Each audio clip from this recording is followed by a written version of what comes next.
vaya bien. Diana, muchas gracias por la invitación, a Caracol, por supuesto, a mis compañeros de Coalición Equipo por Colombia y a los colombianos que nos están escuchando y están conectados en las redes. Bueno, Diana, una coalición, por supuesto, no es un rebaño. Hay coincidencias y por eso nos juntamos, pero también diferencias. Y yo le quiero decir algo, y lo digo con total claridad, yo soy conservador. Yo vengo de un pequeño pueblito de Colombia, yo vengo de un municipio que se llama Cereté, y yo tengo una historia de vida que a mí me ha marcado, y que ha marcado mis luchas, y que ha marcado lo que he hecho en mi carrera pública. Yo estudié con becas, todo el colegio.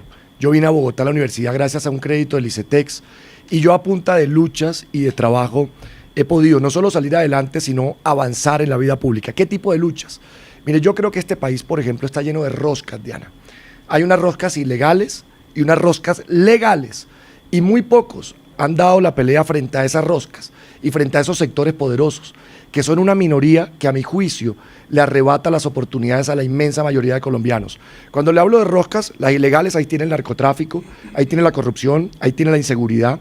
Eso hay que enfrentarlo y combatirlo, pero cuando les hablo de las roscas legales, le hablo, por ejemplo, de un sector financiero indolente que nos cobra las más altas tasas de interés del continente. Yo he liderado 8 leyes en contra de esos abusos, la última fue borrón y cuenta nueva, ahora quiero liderar una revolución del crédito barato, con tasas bajas, pero no solo son los bancos, las roscas de las GPS, de los que venden insumos agropecuarios, unas minorías que le arrebatan las oportunidades a la inmensa mayoría. He venido dando esas luchas y las voy a dar con mayor fuerza siendo presidente de Colombia. A mí me sorprende la mala memoria que tenemos en Colombia. Parece que a muchos se les olvidó lo que la droga le ha hecho a este país en su historia. La droga convirtió a las guerrillas en unos grupos narcoterroristas. La droga convirtió a los paramilitares en un monstruo de 1000 cabezas. La droga con los carteles como el de Medellín puso en jaque al Estado colombiano. Señores, hay 250.000 hectáreas de coca con dólar a 4.000 pesos. Eso no es nada más ni nada menos que tener esas estructuras criminales en bonanzas, Diana, llenos de dinero, comprando armas, reclutando gente, ejerciendo control territorial. Eso es lo que está sucediendo. De allí viene el combustible para que en muchas de estas zonas del país la criminalidad haya explotado. Acabamos de vivir un atentado contra un gobernador, el de Caquetá. Acabamos de vivir una explosión en una guarnición militar. Granadas en Cali. Entonces, yo le digo con claridad. Sin el diagnóstico, ¿qué cambiaría? Pero lo tengo que hacer porque es que siento, y aquí nos dicen, hace 8 años nos empezaron a decir que había que cambiar el paradigma de la lucha contra las drogas. ¿Y no? Y miren el resultado de eso. Yo sí prefiero un país con 40.000 hectáreas y no con 250.000. Mientras estamos en esa discusión que no la puede dar Colombia sola, porque Colombia no tiene la capacidad de darla sola, lo que terminó sucediendo, Diana, es que pasamos de 40.000 a 250.000 hectáreas de coca. Hay que erradicar las esa... son 143.000 cultivadas en el 2020, no, son 7% menos. No, pero ¿de quién es esa cifra? Son 246.000 hectáreas de coca. Pero bueno, estamos inundados de coca, yo creo que eso no lo niega nadie. Hay que quitarle la financiación a esas estructuras criminales, si no, va a ser muy difícil quitarles el control territorial. Diana, hay que erradicar la coca. ¿Cómo? Con todos los mecanismos, la erradicación manual, la sustitución de cultivos y también la fumigación. En mi departamento fumigan el maíz, Diana, todos los semestres con glifosato, y aquí nos dijeron en Colombia que la coca no. O sea, el maíz que consumimos sí, el café que consumimos sí, el arroz que consumimos sí, y la coca no. Si usted tiene a esos bandidos llenos de dinero, ejerciendo control territorial, Diana, va a ser muy difícil lograr el objetivo de fondo, que ¿cuál es? Y ahí comparto la tesis. El Estado tiene que arrebatarle esos territorios a los delincuentes, y con eso tiene que el Estado llegar no solo con obras, también con emprendimiento, con crédito barato, con cultura, con deporte. Si usted le arrebata a esos territorios, a los delincuentes, usted va a lograr generar la paz territorial que se nos exige desde las regiones del país. No rotundo a la despenalización de las drogas, de frente y sin miedo.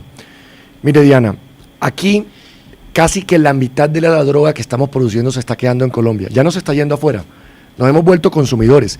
Imagínese el riesgo que tendría Colombia por encima del resto de países, que somos el mayor productor de cocaína del mundo, que aquí fuera legal la venta de la cocaína. Yo tengo una bebé de 1 año, yo soy papá primerizo, y yo pienso que mi hija pudiera ir a la esquina, a la tienda, y poder comprar una dosis de cocaína, o unas pastillas de éxtasis, o cualquiera de este tipo de drogas, sobre todo en un país donde ya estamos entendiendo la mitad de esa droga se está quedando en Colombia, y esas estructuras criminales están inundando las calles, los colegios, los parques. Pues claro que no. Yo, Diana, además tengo una historia personal con las drogas. Yo perdí a mi padre por las drogas. Mi papá intentó salir. Los que defienden la legalización, Federico, Enrique, Aide, Alex, hablan de la libertad. La droga no es libertad, Diana. La droga es esclavitud. Mi padre intentó salir. Mi padre desesperado decía, ¿ustedes creen que yo quiero perder a mi familia y que quiero perderlo todo? Y nunca pudo salir. La droga acaba con la vida de la gente, destruye familias y destruye la sociedad. Y yo tengo una clara posición de enfrentarla. Y eso no riñe, por ejemplo, con la legalización del cannabis medicinal que apoyé, y allá hay una gran industria que generaría empleo e impuestos. Necesitaríamos un debate completo para ahondar que quede sobre claro, este tema. vamos a enfrentar la droga que destruye la vida de la gente. Y ahora a mí me preocupa enormemente cómo aquí se ha puesto en tela de juicio la presunción de inocencia de cualquier ciudadano. Y eso no es un tema menor, porque si aquí mañana cualquiera viene y habla de los que estamos aquí sentados, o de cualquier ciudadano de bien, y que solo una acusación de otro sirva para acabarle la carrera pública a alguien, para acabarle el buen nombre a alguien, para acabarle su vida política, laboral, personal, me parece de extrema gravedad. Y me parece aún más grave, y lo dije hoy en un debate en la mañana de hoy, que aquí parece que se levantara el dedo acusador solo sobre algunos sectores. Aquí hay candidatos, Diana, que no están siendo acusados por un personaje en particular. Aquí hay candidatos que están imputados por las autoridades y están participando de la actual elección. Y yo no he escuchado las voces diciéndole que esos candidatos deben renunciar. Y yo sí esperaría que ojalá ese rasero se diera para todos, porque siente uno que es un dedo acusador a aquel sector político con el que yo no comparto ideas, y eso es muy grave que ocurra en la política. Termino diciendo lo siguiente, y lo hemos planteado desde la coalición todos. Aquí la justicia es la que tiene que pronunciarse. Y aquí a mí sí me resulta muy extraño que a 30 días de las elecciones se hayan dado este tipo de acusaciones, cuando sabemos que además quien acusa está bajo la protección del régimen de Maduro, que tiene claros intereses en participar de esta elección en Colombia, porque ha sido este país el que más lo ha enfrentado en el concierto internacional y a quien más le convendría tener un gobierno aliado para que pasemos de agache la destrucción del aparato económico, de las libertades y de la democracia del vecino país. Mi nombre es Zaira Rico, soy de la ciudad de Barranquilla y soy diseñadora. La siguiente pregunta es para el candidato David Barguil. Ya que usted ha sido criticado por la ausencia en el Congreso y está en un partido tradicional manchado por corrupción, ¿qué nos garantiza a nosotros que en su gobierno no va a haber corrupción? A ver, la lucha contra la corrupción no puede seguir siendo manejada con politiquería. Yo he visto aquí candidatos que se han apalancado en la lucha contra la corrupción para salir elegidos y luego uno no ve ningún resultado distinto. Es más, vimos cuánto se gastó el país en la famosa consulta y de esos resultados pocón. La lucha contra la corrupción tiene que tener decisiones y medidas claras y contundentes y no más carreta. Uno, ¿qué estamos planteando? Acabar los anticipos en las obras públicas y en toda la inversión pública. Que uno pague contraavance de la obra o del proyecto. ¿Eso qué garantiza? Que no se pueda perder un solo peso público. Dos, vamos a generalizar los pliegos tipos en todos los sectores y para todas las entidades que por supuesto manejen recursos públicos del Estado. Tres, hombre, sanciones verdaderamente ejemplarizantes. Le tengo dos ejemplos. A los corruptos hay que perseguirle los bienes y a las empresas que participan por corrupción tienen que quedar inhabilitadas de por vida. Aquí estamos viendo que los socios de Odebrecht han seguido contratando en el Estado y eso no puede seguir ocurriendo. Cuando se den ese tipo de decisiones ejemplarizantes y que la gente sienta que de verdad la corrupción no hace parte y hoy la vemos enquistada en la contratación pública, en el manejo de los recursos públicos, en tantos escándalos que surgen, creo que se va a restablecer la confianza de la política, de los partidos y de quienes están en el ejercicio del poder. Eso es fundamental. Y yo le digo también a quien me preguntó, yo me metí a un partido en el que comparto principios y valores. Yo creo en la vida, en la familia, en el orden, en la autoridad, en la seguridad, en la democracia, en las libertades, y me metí a dar las peleas por dentro. Y los resultados que hemos tenido hablan por nosotros, porque hemos sido de los pocos que se han atrevido a enfrentarse a sectores poderosos, mientras otros se han arrodillado ante esos poderes. Diana, yo soy pro vida, yo defiendo la vida, yo creo en la vida, hace parte de mis principios, de mis valores, de mis convicciones. Y por supuesto no acompaño la despenalización del aborto.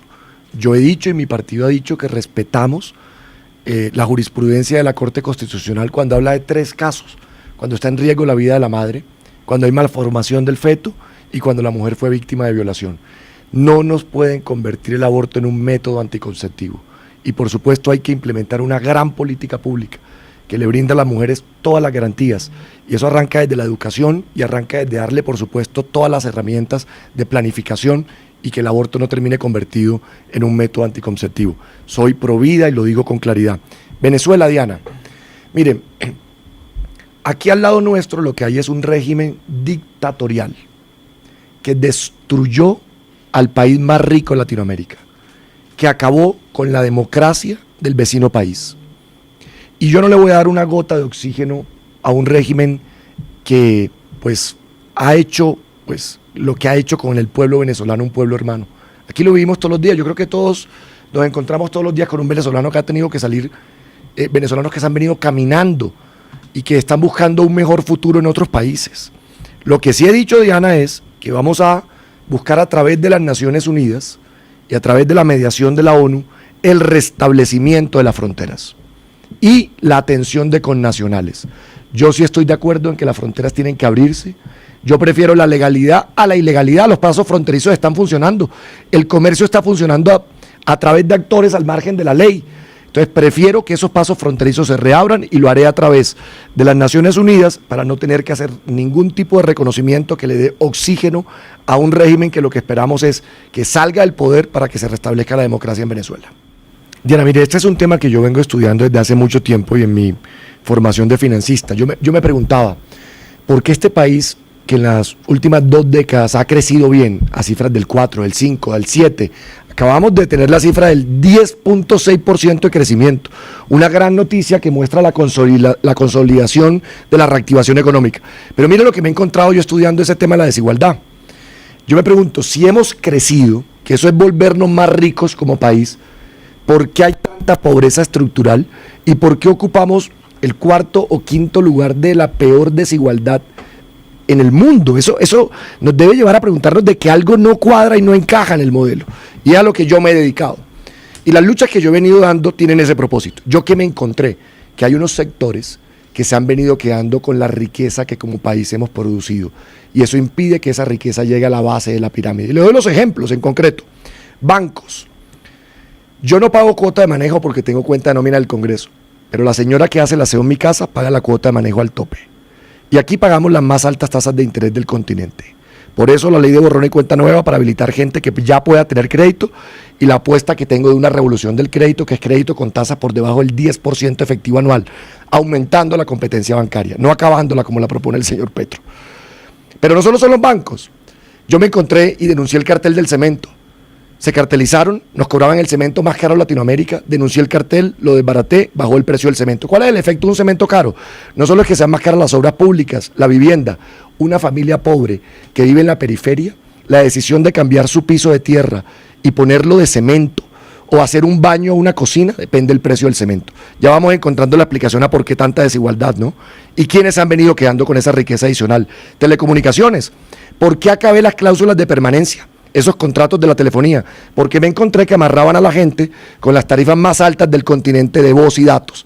Acabamos las cláusulas y ¿qué pasó? Bajó el precio de equipos, de minutos y datos. Y lo mismo ocurre en el sector agropecuario, con los altos costos de los insumos, se triplicó el precio de la urea, se duplicó el precio de las semillas. Unos pocos sectores muy poderosos se han venido quedando con la riqueza de este país. Y la mayoría de los que han estado en la política, incluso muchos medios de comunicación que son de grupos económicos, se han quedado callados. Y ese debate no lo hemos dado en Colombia.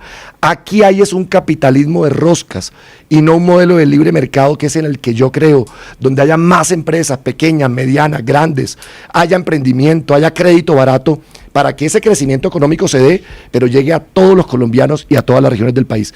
Y le cierro rápidamente con el tema de la inflación. Vea, la inflación es el peor impuesto que puede ocurrir, porque un colombiano que gana el salario mínimo, pues el mismo salario le alcanza para menos porque el costo de los productos básicos de la canasta familiar se aumentan. Es una tragedia. ¿Cómo se resuelve eso de manera estructural y de largo plazo? Hay que abaratar el costo de los productos agropecuarios, que son los que están en la canasta familiar, ampliar la frontera agrícola en Colombia para tener mayor producción, incluso pensar que esa sea una oportunidad de exportación y de generación de riqueza. ¿Cómo? Rápido. Voy a meterme en la industria nacional de fertilizantes e insumos, hechos en Colombia.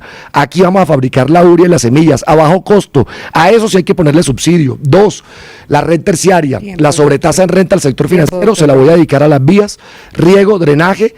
Y Diana, que el campo florezca para que sean más baratos los costos de los productos agropecuarios y no se impacten los valores de la canasta familiar que golpea el bolsillo de los colombianos. Y recuerda pedir tu tarjetón para la consulta presidencial Equipo por Colombia y vota de frente y sin miedo Barguil presidente.